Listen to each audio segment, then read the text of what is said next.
सन्तानको बाबु को भनेर वडा अध्यक्षलाई सोध्न जाने होइन, छिमेकीलाई सोध्ने होइन, अथवा चाहिँ त प्रमुख जिल्ला अधिकारीलाई सोध्ने होइन, प्रहरीलाई सोध्ने होइन, सोध्ने कसलाई हो? आमालाई सोध्ने हो। आमाले के भन्छ?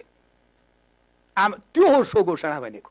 आमाले बाबुको पत्ता छैन, मलाई पनि थाहा छैन भनिदियो भने के गर्ने? नायता नदिने।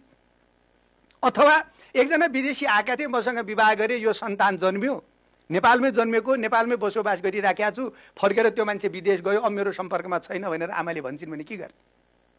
कहाँबाट खोज्छिन् आमाले त्यो सन्तानको बुवालाई? अथवा मृत्यु भइसकेको छ, यतिसम्मका केसहरू छन् कि बाबु छन् तर म नागरिकता दिँदैन भन्दैछन्, त्यो बेला आमाले के गर्छिन्? हो, यी यावत प्रश्नहरूको एउटै उत्तर हो। त्यो भनेको के हो भने नेपालमा नेपाली आमा, तीनवटा शर्त, नेपाली आमा, नेपालमा जन्मेको सन्तान र बाबुको पत्ता नलागेको अवस्थालाई आमालाई निर्णय गर्न दिने भनेको।